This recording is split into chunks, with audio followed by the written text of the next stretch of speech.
Hello, weavers! Hi, hi! Narinig nyo ba yung kanta kanina, yung We Are the World? Yan. That was the recording last night during the concert. Yeah. I was part of that group that sang. Sayang no? Yung iba sa inyo had to go. But may I know how many of you were here to witness the concert last night? We are the children. We are the ones who make a better world. So let's start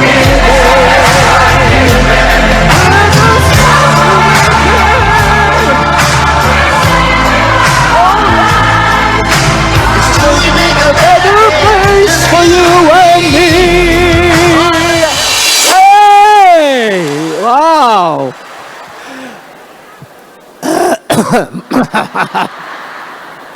But thank you. Maraming salamat po for coming again to the second day. No po.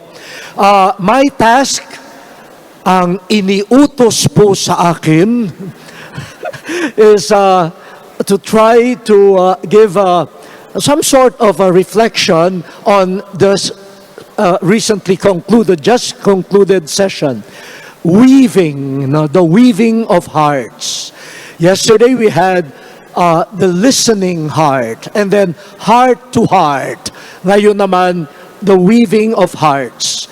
And if you had noticed already, since yesterday we have been focusing on ecumenical and interreligious dialogue, the weaving. May I know how many of you have had experiences of weaving, yung talagang weaving ng cloth? Wala. It is a dying art. Yun, si sister. O, baka ito. Sino sa inyo ang marunong ano tawag doon? Ganchilyo. Ay, marami. Wow. Ayan. Siguro next PCNE, yan na ang image. Ganchilyoing heart. Sana. Sino marunong mag-cross-stitch? Parami ng parami. Sino marunong manahi? Ayan, marami. Sino marunong magburda? Sino marunong magtanggal ng mga tela? Ayan, lahat tayo. Tignan nyo. It is easier to disentangle than to weave. Nung isang araw nga, I was already preparing to go to an event, and I noticed that my polo, my shirt, had a piece of thread na nakalabas. So, I tried to pull it. Hindi matanggal. Ginupit ko. I thought it was an excess piece of thread. Yung pala, it was integrally part of the whole Nung nahila ko, ayun, may isang line na parang may guhit. Had no more time to sabi ko na lang, design yan, design bagong pauso. But don't we all notice that? Parang mahirap mag-hobby weave. But how easy it is to pull one thread and destroy the whole fabric. But our guests this morning, si Pastor Aldrin, si Heidi Fajardo, and Elder John Ingram, na nagtatagalog, and si Miss Ishinaya Binumbaran. They sort of gave us some ways by which we can weave our different threads. We recognize that we cannot weave with only one thread. Kailangan nating tanggapin, kailangan din ng iba't ibang sinulid. we need diversity and even diverse colors, no? Iba-ibang kulay. Tignan nyo yung mga katabi nyo, yung mga damit. Kung hindi iba-iba ang kulay niyan, parang drab, ano ho? At kung iisa lang ang sinulid, hubad yan, hubad. Kailangan maraming sinulid. No po, ganyan. And look at the different threads that they have shared from their experiences and their religious traditions. Iba-ibang sinulid, iba-ibang kulay. But they also gave us parang ano ba ang tawag dun sa ginaganyan na pag nagwi-weave, no? At saka yung mga karayom, no, na ginagamit in order to weave the different threads and the different colors. Ang dami. Ang dami po. Kay Venerable Miao Jing, food. Pati naman sa Catholic parishes tumawag ka, Bible study. May darating. Pero pag sinabi mo, merienda will be served, triple yan, triple. Triple. I'm sure sa magiging evaluation ng PCNE number 7, ang isang unang comment ay food. Ayan, no? Kain na naman ng kain, no? Okay yan, sige. Ganyan, no? But it's a way of weaving. Sabi ko nga, when we eat together, it is not just about food. When we eat together, we weave stories. Sabi ni Father Peyton, a family that prays together stays together. Sabi ko naman, a family that eats together stays together. But do families still eat together?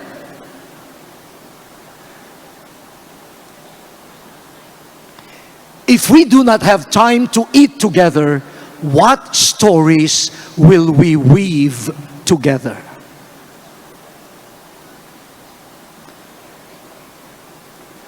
Venerable Miao Jing reminded us that in the great Asian tradition and Filipino tradition, food is a way of weaving life stories. Secondly, songs, music, the arts. You see how from yesterday up to today, at this moment, we have been using a lot of music, melodies, notes, chords, though they differ. You cannot have a chord with only one note. You need 3 notes to have a chord, or 4 or 5. And so, songs, music, painting, they are a wonderful way of weaving. Caring for the common home, the earth. Kindness is a way of bringing hearts and bringing them together. From Pastor Aldrin, which was also repeated by Heidi, friendship, the sense that we are among friends, already opens our threads to be lent to one another. Responsibility for the other. Pananagutan sa kapwa ay isang magandang pamamaraan para ang kanyang sinulid maitabi ko sa sinulid ng aking buhay.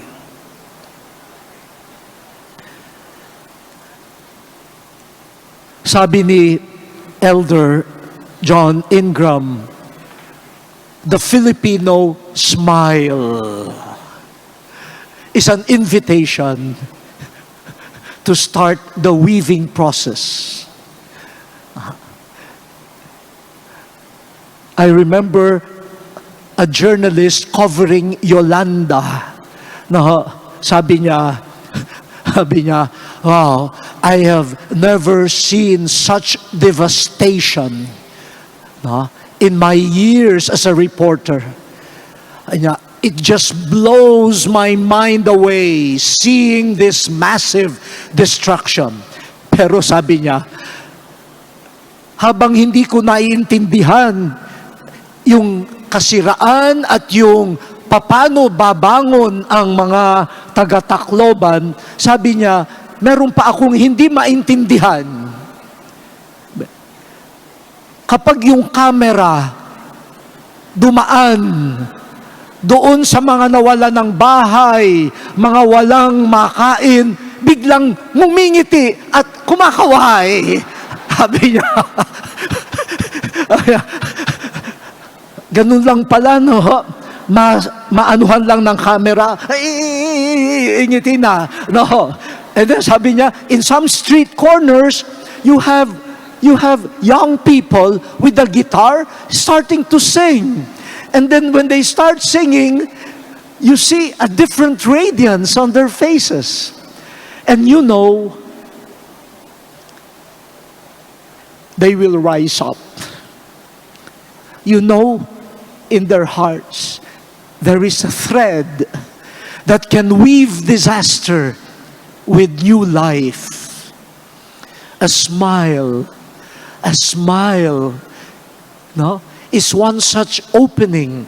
It's even a thread that can be woven with so many sad threads. And then the tapestry is changed. Kay Miss Ishinaya, sabi niya, leadership nurtured by the spiritual and the moral. Ayan, no? Ang dami-dami nating youth dito. Pwede malaman, magsabi ng totoo, ho? Sino sa inyo ang talagang youth? 35 and below. Ayan. Nasaan? Wala na bang youth sa mga madre? Wala na? Wala yatang madre yung nagtataas ng kamay. Ayun, meron pa. Ay, talaga ba? 35 and below kayo, sister? Talaga, ha? Please produce your birth certificate later. Okay. Youth, may leadership potentials kayo.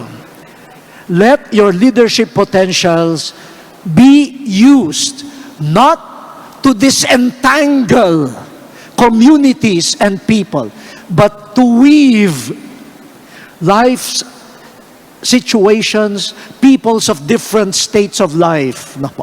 Pwede ba malaman sino sa inyo ang hindi na youth? 36 and above. Parang mas marami yung youth this year, ha? Dami, ha? O, ayan. E di, now, we are already weaving our threads. No, yung medyo marupok-rupok ng thread, kailangan natin yung mga medyo mabanat-banat pang thread, ano po, no? At ang ganda, our life experiences brought together,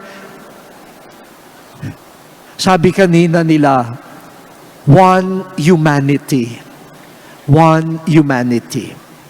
The question now is, will you allow your thread to be part of that tapestry? Will all of us make use of those different gadgets, like the needle, like that shuttle, like that, kung ano man yun, or that long needles for crocheting. No, will we use the means available so that we could be instruments of weaving rather than of just pulling and destroying the tapestry? Nasa atin po iyon. But in the end, I was just marveling at that exchange and even that attempt to be connected to LA. No po. We tried and they tried at nakita naman natin yung muka, hindi nga lang gumagalaw. And then narinig natin yung boses, pero may boses pala yung muka. But in all of that, no, parang sandali lang yun. Pero we realize the master weaver is the Holy Spirit. It is really the Spirit of Pentecost that can respect different languages, different traditions, and make them understand each other. In this great movement of weaving called love. And so we allow ourselves to be agents of the Holy Spirit as we join humanity in a new way of weaving our stories, our dreams, our hopes, our desires, our pains into a whole tapestry where I can say, I was a part of that. I am a part of that. Let me close this short sharing. Parang kanina kating-kating na yung dila ko pag may naririnig akong kwentos kay Venerable Miao Jing, kay Heidi, kay Pastor Aldrin, at kay Miss Ishinaya. Parang gusto kong, meron din akong gustong ikwento related to what you are already saying. But two stories. First, I was invited to Jerusalem thanks to Dr. Robert Enright of the Institute Education for Forgiveness. They organized in Jerusalem a conference on forgiveness as a path to peace. And the three major religions were invited: Christianity, Judaism, and Islam. And on the first day, the first morning, three leaders, one Jewish rabbi, one imam, and one Christian leader, each one presented, what is forgiveness in your religious tradition? And I was asked to represent Christianity. Alam nyo, at the end of the morning, we saw the weaving of the wisdoms and the spirituality in the great religions. And we wondered, bakit nag-aaway-away ang mga tao and sometimes invoking religion? Could we be tranquil, civil, respectful weavers, and we will see the folly of destruction and violence? And lastly, in the United Nations in New York, we, the Catholic Church and Caritas International, we organized an interfaith dialogue on how to deal with migrants and refugees. So there was a Buddhist abbot from Japan, a representative from the Greek Orthodox churches, a representative from the Judaic religion, an imam, and myself. Kabadong-kabado ako, sabi ko, kasi wala kaming practice at wala kaming pre-program discussion. Basta, sige, bawat isa magsasalita. in front of the representatives, ambassadors of the different countries in the United Nations. Dasal ako ng dasal, Lord, huwag sana kaming mapahiya. Kami yung nag-sponsor, baka kami pa yung makadagdag sa gulo. Wow. So I was the first one to speak. And then next, the rabbi, then the imam, then the Buddhist abbot, and then the Greek Orthodox. And at the end, we saw this woven tapestry of love, concern for the stranger, for the migrant, for the outsider. That prompted the ambassador of Mexico, who was in charge of the compact on migration and refugees. Sabi niya, pwede ba kayong mga religious leaders, kayong 5, pwede ba kayong bumalik sa opening ng General Assembly? And we will invite the leaders of the world to sit down, not as politicians, but as adherents of some of these religions, to open their eyes and their hearts to the deep wisdom and spirit already in the world that we should not waste. Kaya lang, mukhang hindi pumayag ang mga politicians. Hanggang ngayon, nag-ihintay kami na ma-stage ulit yon. Pero ito sasabihin ko sa kanila, ayaw nyo kaming imbitahan sa United Nations again? Well, ginawa na namin sa Pilipinas. Ginawa na namin sa PCNE. Ayan. And from here, we will send throughout the world.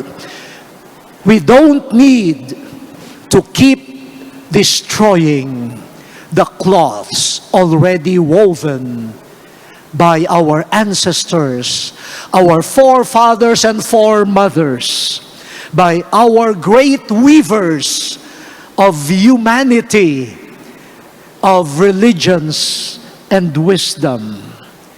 Wherever there is an event of disentangling the threads, we need weavers. Let the PCNE delegates, mga bata, mga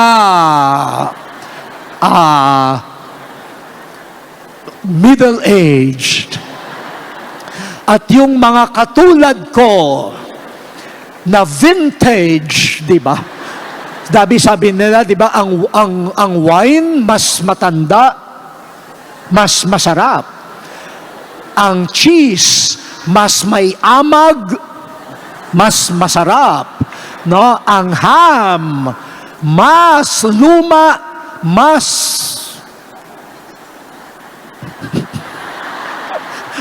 masarap. Kaya yung mga kasama ko, no, let us make a commitment. We will collaborate with the Holy Spirit in weaving human stories. And when we see people, ano ba ang tawag doon? Ano ba yung opposite ng weaving? Unweaving. Ang dami nating bagong words dito sa sa PCNE, no? Foreigner. Humanity. Ngayon, meron bang unweave? Kung wala man, di kasama, bago na rin. Unweave. Basta yung ganoon. Laging may threat Laging yan ang threat. Yung pinag-ugnay na gustong tatastasin. Ayan, salamat po. Ayan. No, yung tinahina, tatastasin. No, kapag merong nagtatastas na wala namang magandang dahilan, kundi para lang magtastas, dumating kayo. Sabihin nyo, galing ako sa PCNA. Tayo ay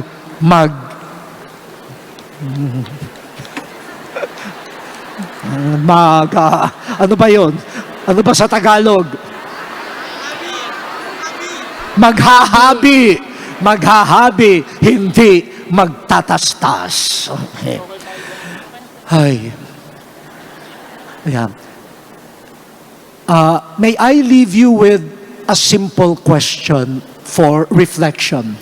Kasi after my sharing, we will shift naman to ano yung three levels of dialogue this year? Ecumenical dialogue with non-Catholic Christians. Yung ikalawa ay inter-religious dialogue, no? At yung ikatlo, indigenous peoples. At yun ang susunod, ano po. But may I ask you to reflect on this? A very simple question. Let us look into ourselves, no? Parang self-examination. Examination of consciousness. Pati sa mga bata, no, simulan na ninyo tingnan ng sarili, ang puso.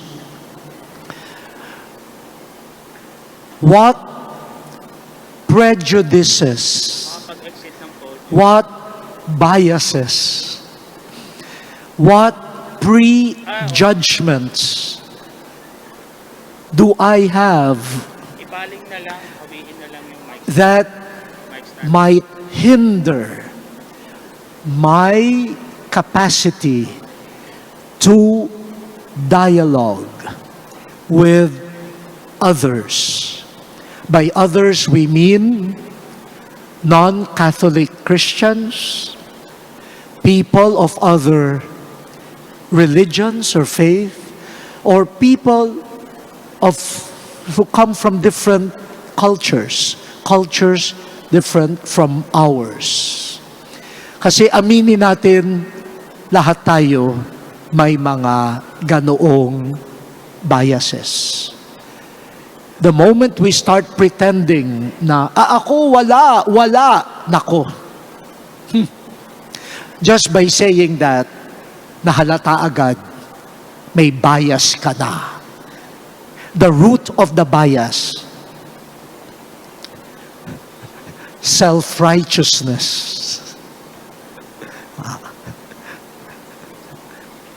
Self-righteousness. So pwede ho ba na as we engage in the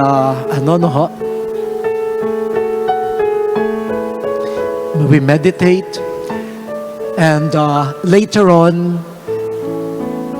kasi unlike in other PCNEs, we have workshops. We don't have time for that and the space. Siguro with a person seated next to you, or kung hindi masyadong mahirap, look for someone in your section that you do not know. Weave a new story with someone and open your heart. Trust in the other.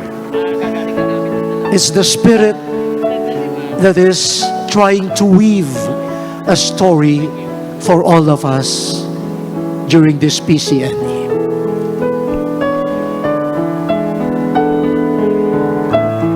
Thank you very much, Cardinal Tagle, for pointing us to the Master Weaver and showing us the new way of weaving our stories through love. Again, let us give another round of applause to our Chief Weaver in PCNE, Cardinal Tagle. At this point, following the instructions of Cardinal Tagle, we will spend some time to silently reflect on the question that he posed to us.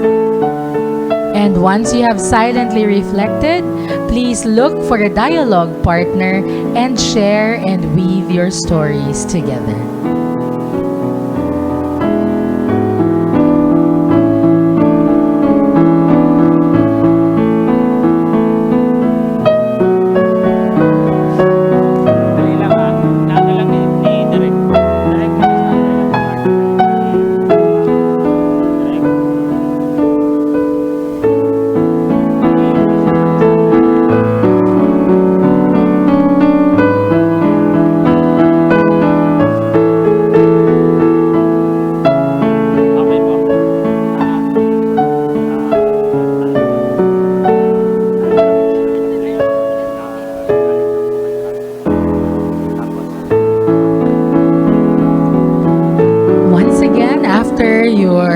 silent reflection, we ask you to look for a dialogue partner and share your stories. Thank you. Lalagay ko na lang.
Sila nag-reset.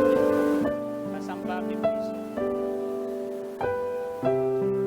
Sa akin.